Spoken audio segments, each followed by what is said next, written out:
ආයිබෝවන් අද මාතෘකාව තමයි පුතේ වාක්‍යයක යෙදෙන උක්තය කර්මය සහ ආඛ්‍යාතය හඳුනා ගැනීම. අපි බලමු මේ වාක්‍යයක යෙදෙන උක්තය කියලා කියන්නේ මොකක්ද? කර්මය කියලා කියන්නේ මොකක්ද? සහ ආඛ්‍යාතය කියලා කියන්නේ මොකක්ද කියලා. උක්තය කියලා කියන්නේ පුතේ වාක්‍යයක නිතරම ක්‍රියාව කරන පුද්ගලයා. ක්‍රියාව කරන පුද්ගලයාට තමයි අපි උක්තය කියලා කියන්නේ. අපි එයාට තවත් නමක් කියනවා කර්තෘ කියලා. කර්තෘ කියලා. අපි උදාහරණයක් අරන් බලමු. මල්ලි පොත බලයි. බලයි කියන්නේ පුතේ මෙතන ක්‍රියාපදය. එහෙනම් ක්‍රියාව කරන පුද්ගලයා කවුද? බලයි කවුද බලන්නේ? මල්ලි. එහෙනම් පුතේ මල්ලි කියලා කියන්නේ මෙතන උක්තය හෙවත් කර්තෘ. දැන් අපි බලමු කර්මය කියලා කියන්නේ මොකක්ද කියලා. කර්මය කියන්නේ පුතේ වාක්‍යක ක්‍රියාවට යටත් වන පදය. ක්‍රියාවට යටත් වන පදය. මල්ලි පොත බලයි කියන වාක්‍යයේ ක්‍රියාව තමයි බලයි කියන ක්‍රියාව. එහෙනම් පුතේ මේ ක්‍රියාවට යටත් වන පදය තමයි පොත කියලා කියන්නේ. එහෙනම් පුතේ පොත කියන්නේ මෙතන කර්මය. සමහර වෙලාවට ඔයගොල්ලෝ දැකලා ඇති ඔය වගේ කර්මයක් නැති වාක්‍යයක්. මෙන්න මේ වගේ වාක්‍ය බලන්න. මල් පිපේ. ඉර පායයි. ඔය තියෙන්නේ පුතේ සම්පූර්ණ වාක්‍ය දෙකක්. හැබැයි ඔන්න ඔය වගේ වාක්‍යවල කර්මයක් නැහැ. ඒ වගේ අවස්ථාවලදී ඔයගොල්ලෝ කර්මයක් හොයන්න යන්න එපා. ඊළඟට බලමු පුතේ අපි මේ ආඛ්‍යාතය කියලා කියන්නේ මොකක්ද කියලා. ආඛ්‍යාතය කියන්නේ පුතේ මේ වාක්‍යවල කර්තෘ සිදු කරන ක්‍රියාව. කර්තෘ සිදු කරන ක්‍රියාවට තමයි අපි ආඛ්‍යාතය කියලා කියන්නේ.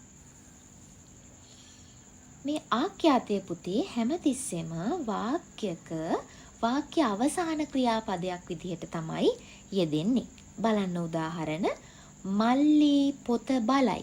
බලයි කියන්නේ පුතේ මෙතන ක්‍රියාව හෙවත් ආඛ්‍යාතය.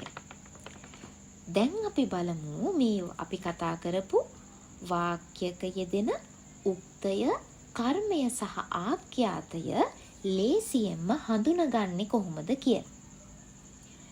මල්ලි පොත බලයි කියන වාක්‍යයේ අපි කතා කළා මල්ලි කියලා කිව්වේ උක්තය හෙවත් කර්තෘ, පොත කියලා කිව්වේ පුතේ කර්මය, බලයි කියලා කිව්වේ ආඛ්‍යාතය.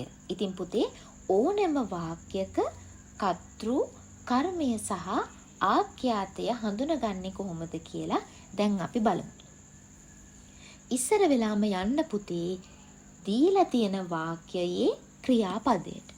ක්‍රියාපදයට ගිහිල්ලා අහන්න ප්‍රශ්නයක් කවුද කියලා. දැන් මේ වාක්‍යයට අදාළව ක්‍රියාපදය තමයි බලයි. බලයි කවුද? කවුද බලන්නේ? උත්තරේට එන්නේ මොකද්ද පුතේ? මල්ලි. එහෙනම් මල්ලි කියන්නේ මෙතන උක්තය. උක්තය හොයාගන්නේ ඕනෙම වාක්‍යක ක්‍රියාපදයෙන් අහන්න කවුද කියන ප්‍රශ්නය. එතකොට ඒ ප්‍රශ්නයට අදාළව එන උත්තරේ තමයි පුතේ උක්තය වෙන්නේ.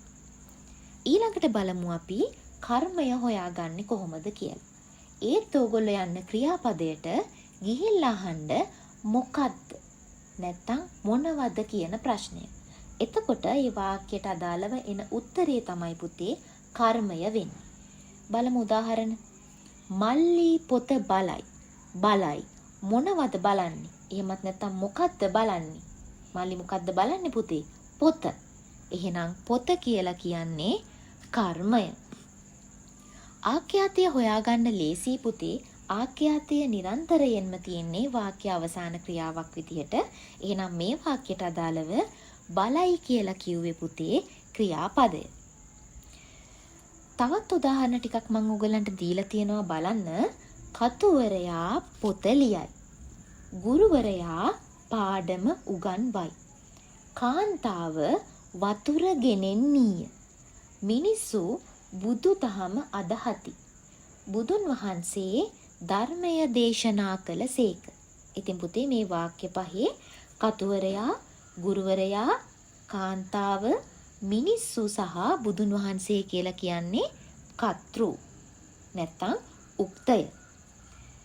පොත, පාඩම, වතුර, බුදුදහම සහ ධර්මය කියලා කියන්නේ පුතේ මේ වාක්‍යවලට අදාළව කර්මය. එහෙනම් ලියයි, උගන්වයි, ගෙනෙන්නීය, අදහති, දේශනා කළසේක කියලා කියන්නේ පුතේ මොකද්ද? වාක්‍ය අවසාන ක්‍රියාව. එහෙමත් නැත්නම් අපි ඒකට කිව්වා ආඛ්‍යාතය කියලා.